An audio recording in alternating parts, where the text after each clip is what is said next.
Yo, Gregorio Bartolomé Hidalgo de la Hidalguía, pregonero de la muy leal y fiel y heroica y bendita Puebla Real, el Castillo Vivar tiene el honor de recibir a un escritor español que se ha especializado en el género histórico y que en la actualidad mezcla perfectamente con un singular sentido del humor. Por allá, por 1987, cuando estaba en busca del unicornio, encontró el Premio Planeta y desde entonces no hemos dejado de escuchar su nombre y leer sus numerosas historias, como el Comedido Hidalgo, Señorita, La Mula, entre otras obras.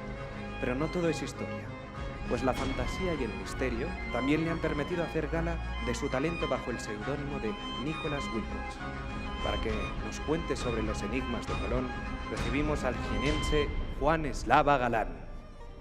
Me imagino que ustedes en alguna ocasión habrán ido a un supermercado a comprar canela o clavo o cualquier especia de las muchas que usamos en la cocina. Normalmente esas especias, la única especia que hay que podamos llamar típicamente europea es el azafrán, el que se cultiva, como saben, mucho en La Mancha.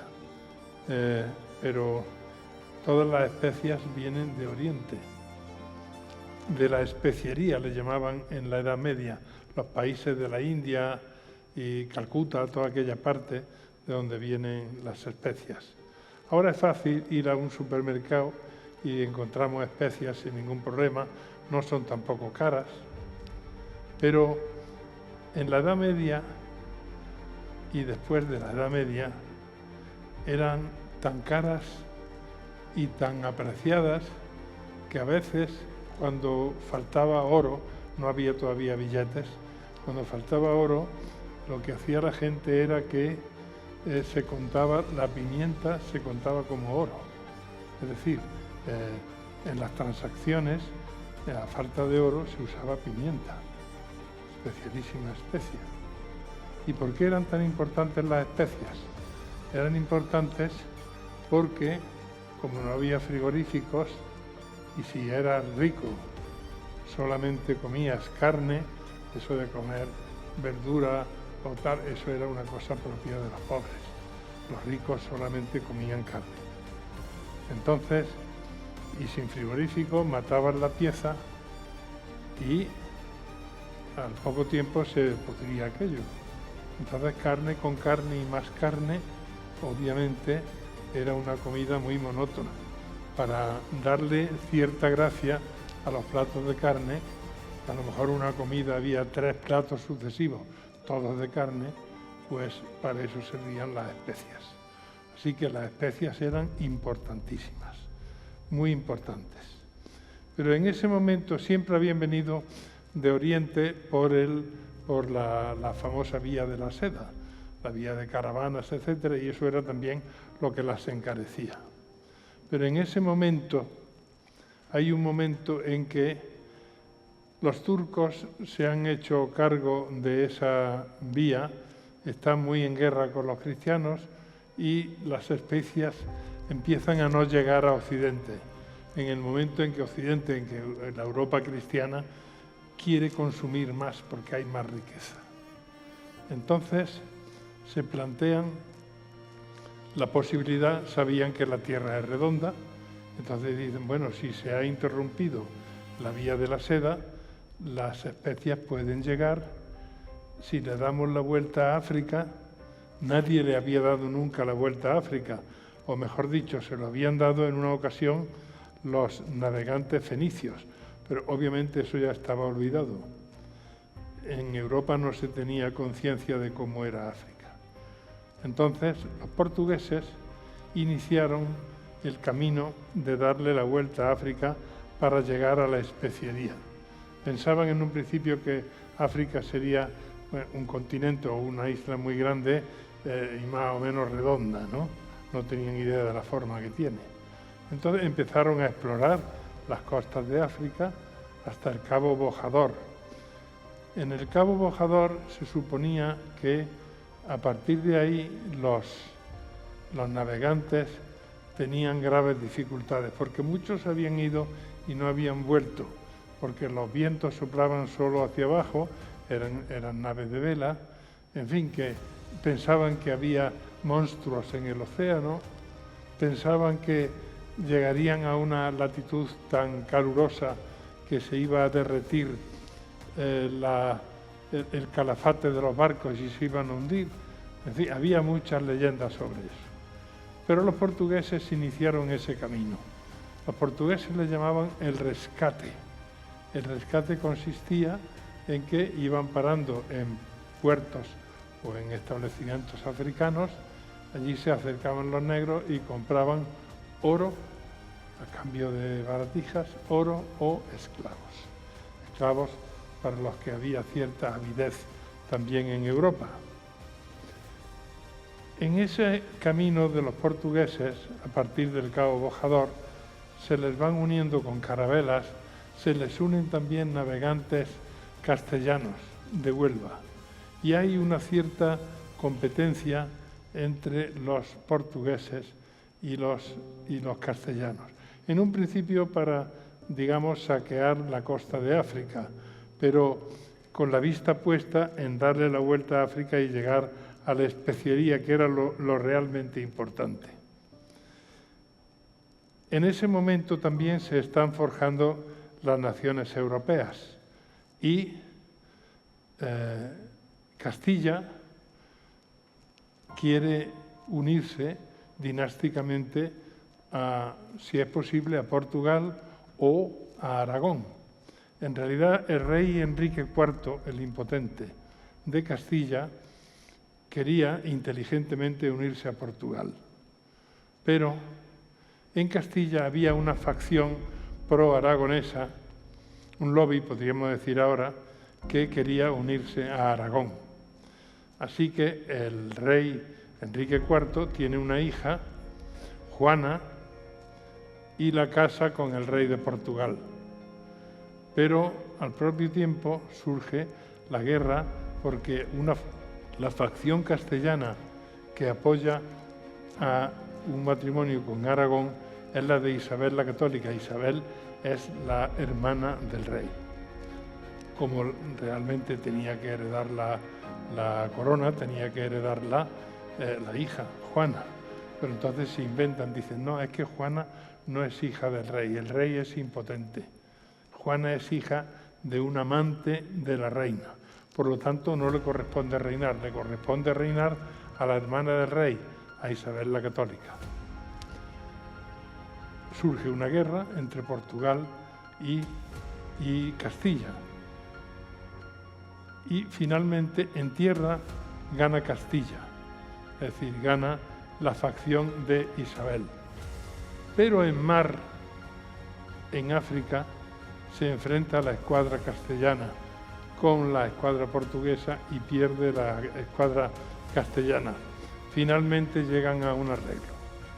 Y el arreglo es, vale, vamos a dejar que sea la reina Isabel la que herede el trono de Castilla con toda, es una usurpadora, ya lo sabemos, pero con todas las bendiciones, y a Juana la archivan, en un convento y allí estuvo toda la vida. La excelente señora la llamaban los portugueses, pero estuvo toda la vida en el convento.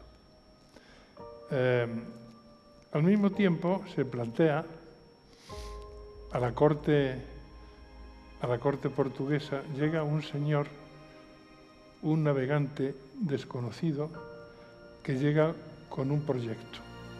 Y el proyecto consiste en, él dice, hay una manera de llegar a la especiería más fácil que dándole la vuelta a África. Y esa manera es atravesando el océano. El rey de Portugal dice, bueno, pero es que el océano no se puede atravesar, porque enfrente del océano, según la creencia de la época, enfrente de Europa, tal como la conocemos, de España, el Magreb, África, etcétera, ¿qué es lo que hay enfrente? Enfrente lo que hay es Zipango y Catay, es decir, las costas de Asia, China y Japón. Eso es lo que creían que había. Tampoco había llegado mucha gente a China o a Japón, pero existía un libro, El Millón, de un famoso explorador italiano que decía que había llegado hasta allí y que allí los tejados eran de oro, es decir, hablaba maravillas de aquella parte. Pero entonces llega este señor que se llama Cristóbal Colón, llega a la corte de Lisboa, que son los portugueses los más interesados en llegar a la especiería, y les dice, atravesando el océano se llega antes a China, a Japón, al oro y a las especias. Entonces el rey de Portugal se dirige a la universidad y les pregunta a los cosmógrafos, les pregunta, ¿esto que dice este hombre es posible? ¿Que se puede atravesar el océano?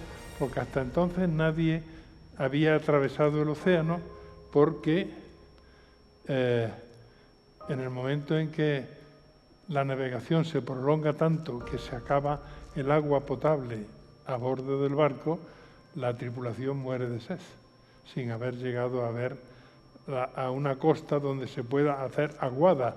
Lo más importante para la navegación entonces era llevar agua potable en el barco, y solo se podían arriesgar a una travesía que tuviera agua suficiente a bordo del barco. Entonces los cosmógrafos le dicen al rey, no, este señor está completamente equivocado. Este señor cree que la Tierra es como del tamaño de una manzana o de un melón pequeñito, y en realidad es del tamaño de una sandía. Nadie puede cruzar el océano con un barco de vela. Por eso no se ha hecho nunca, porque nadie puede cruzarlo. Pero Colón insiste y al final le dice, mira, no se puede. Es decir, lo largan. Entonces Colón, con el mismo proyecto, ¿a dónde va? Va a la corte de Castilla, exactamente con el mismo proyecto, a decirle a los reyes católicos que él se compromete a llegar a la especiería. Existe un pequeño problema, y es que el Papa ha dividido, para que no haya pelea ni guerra entre dos países cristianos que son Castilla y Portugal, el Papa ha dividido el mundo con una línea horizontal, y a partir de las Islas Canarias, por ahí ese territorio le pertenecerá a los portugueses y a los castellanos de las Canarias hacia arriba. Entonces Castilla estaba conquistando las Islas Canarias. Esa es la división que había hecho el Papa. Entonces este hombre le va a decir a los reyes católicos, yo os puedo llevar la especiería sin tener que bajar por la costa de África, sino solo cruzando el océano, yo os llevo a la especiería. Los reyes católicos en ese momento estaban en la Guerra de Granada, estaban muy entretenidos en la Guerra de Granada, así es que en un principio no le hicieron mucho caso y él estuvo haciendo pasillo hasta que finalmente acaba la Guerra de Granada, lo reciben y hacen una consulta con los cosmógrafos de la Universidad de Salamanca. ¿Esto que dice este señor es factible o no?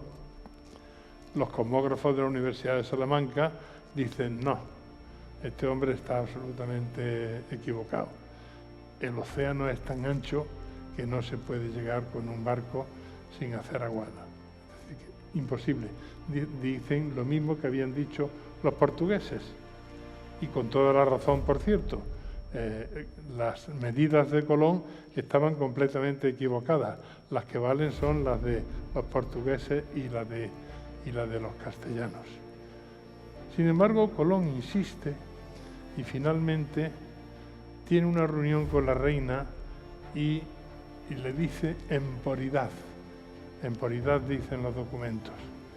En secreto, confidencialmente, le dice que él sabe por dónde hay que ir hasta las costas de Asia y por dónde hay que volver, porque eso ya se ha hecho. La reina cree en él y mandan, como todos sabemos, las 3 carabelas famosas, de las cuales 2 eran carabelas y una era una nao un poco más grande.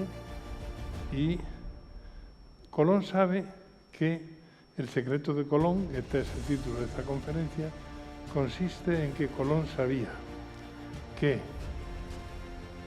a 750 leguas de la isla canaria del Hierro podía encontrar tierra.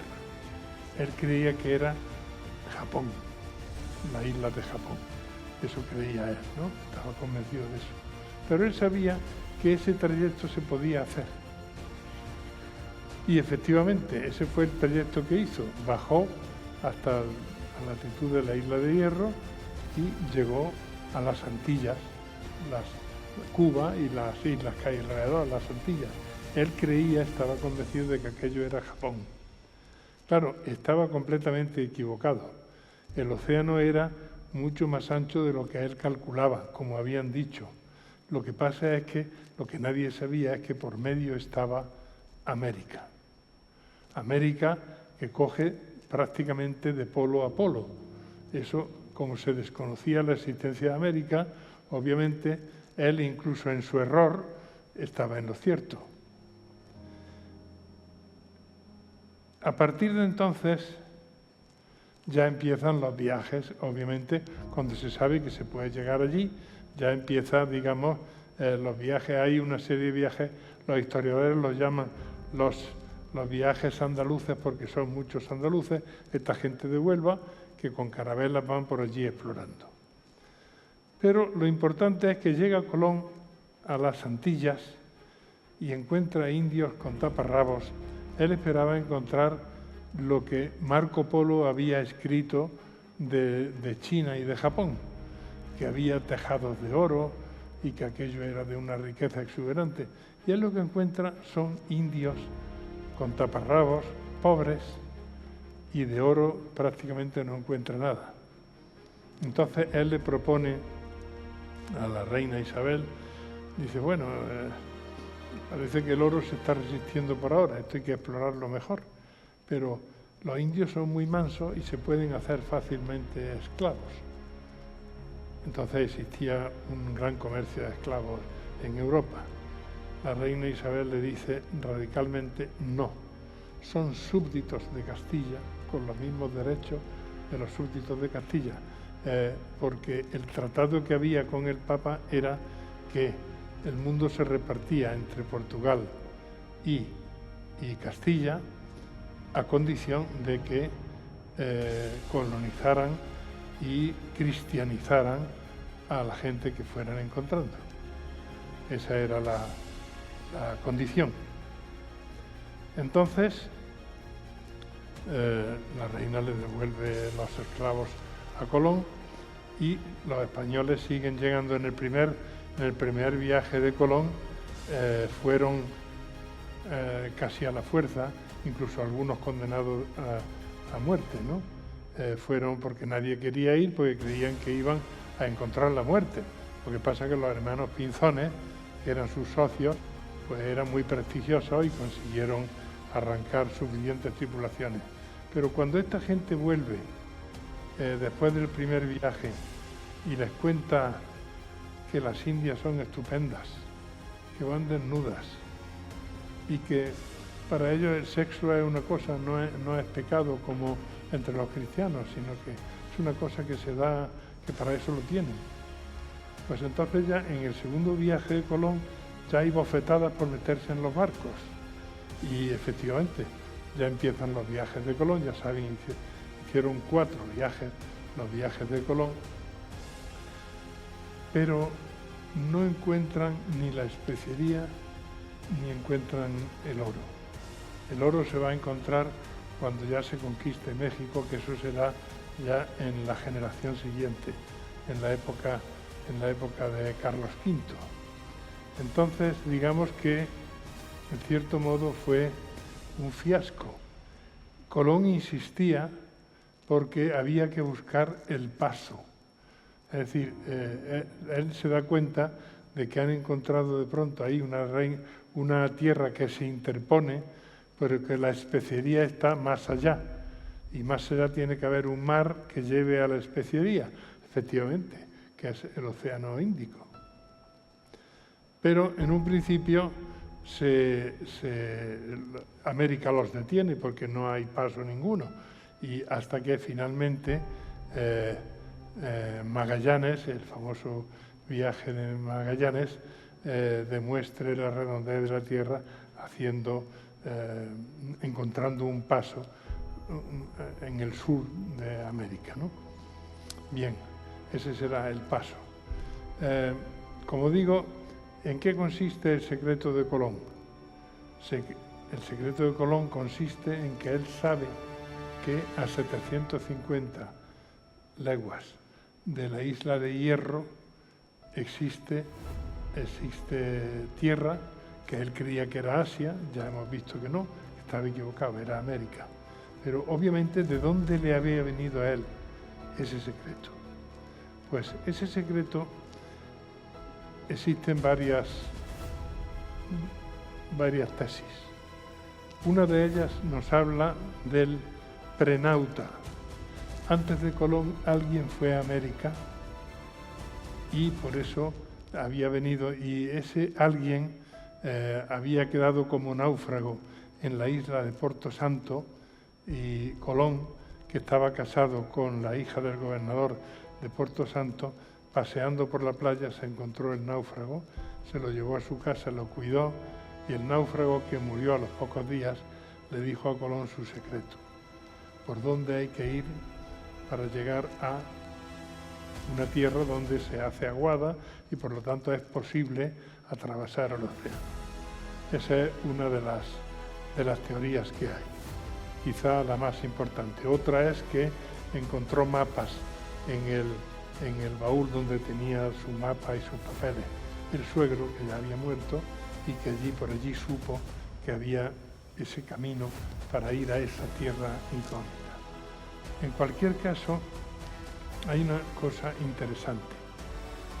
Colón sabía, o quien fuera que le dio el secreto a Colón, sabía que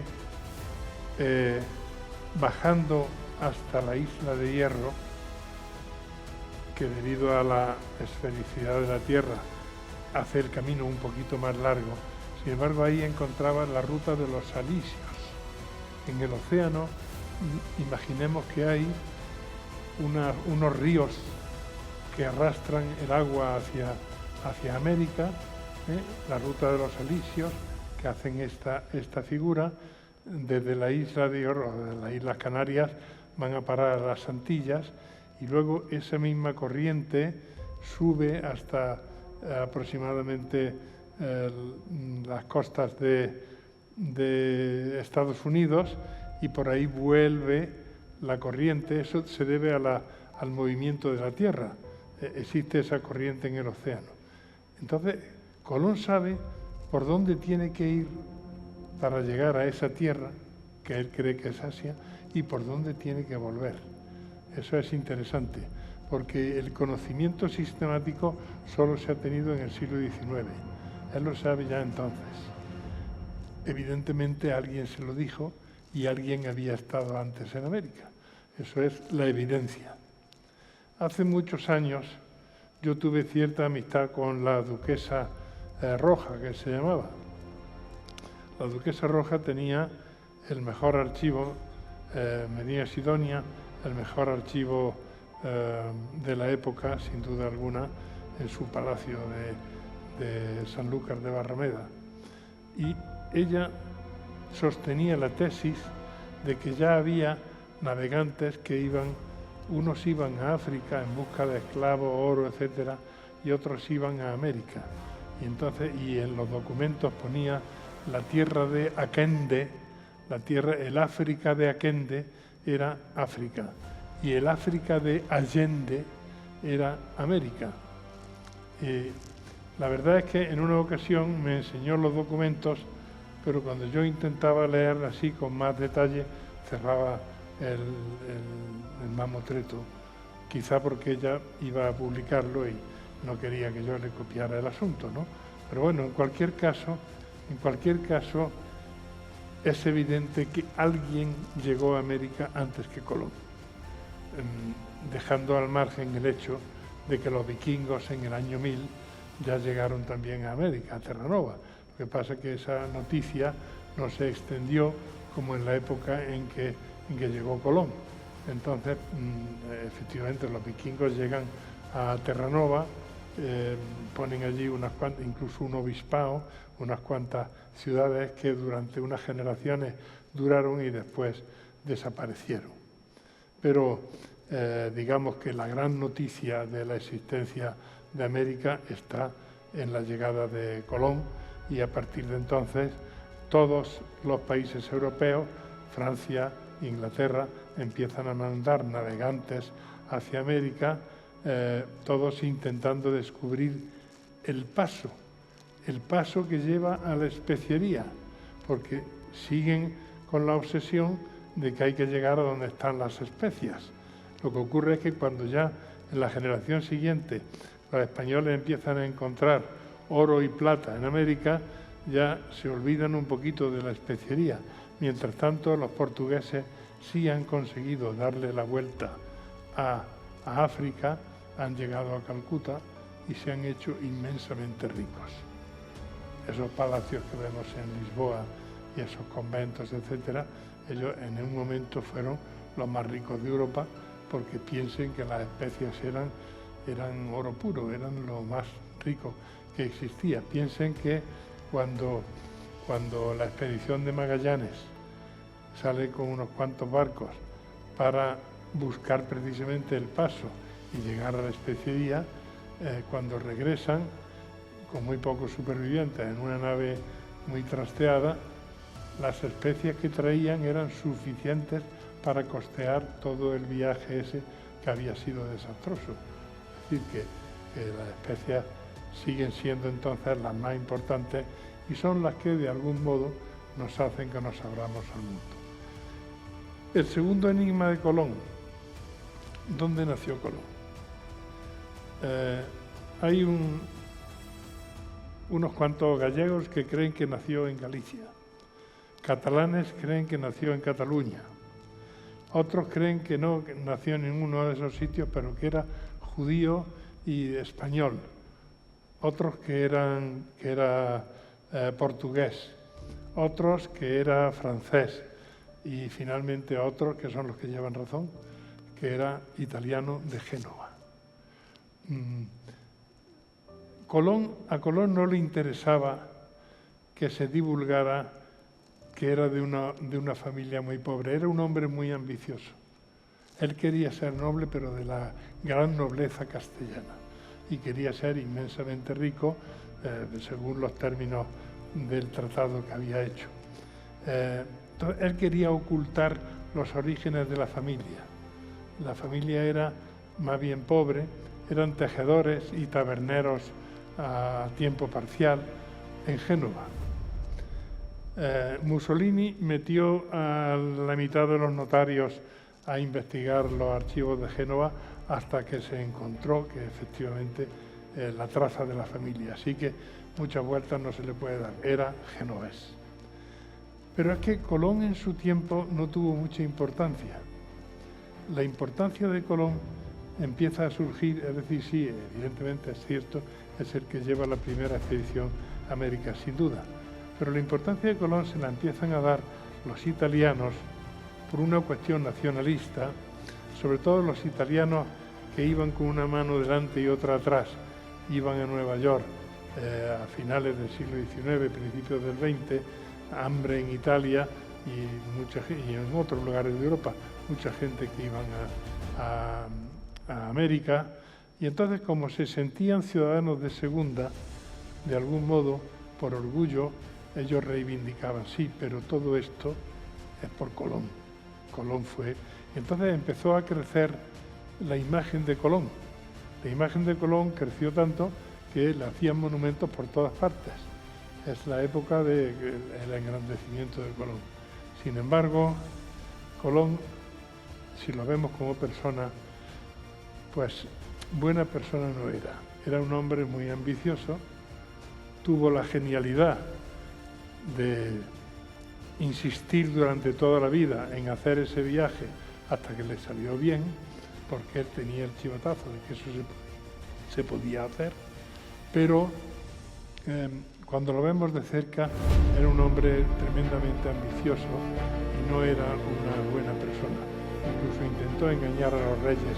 Ya había muerto Isabel la Católica cuando Fernando descubrió que estaba explotando las perlas de la isla Margarita a espaldas de la monarquía castellana para no tener que darle su parte al rey, ¿no? Bueno, pues esa es la imagen de Colón y esos son los misterios de Colón. ¿Se podrá resolver alguna vez? Pues a lo mejor alguna vez encontramos documentos que nos digan de dónde sacó Colón la historia. Mientras tanto, tenemos que pensar que no existe explicación de ese misterio. Cuando nos vienen diciendo que se han encontrado monedas romanas, inscripciones fenicias, todo eso, que a veces nos dicen que se ha encontrado en América, tenemos que pensar que todo eso es falso. Bueno, la moneda romana es posible que sea verdadera. ¿Por qué? Porque la han comprado en un mercadillo en Italia y la han enterrado en América, ¿no? Pero ni templarios, ni fenicios, ni nada de eso. No hay documentos arqueológicos que nos digan que estuvo allí nadie antes que los españoles. Sin embargo, es evidente que alguien llegó a América y le dio el chip a todo. Y ese es el misterio. Muchas gracias por su atención.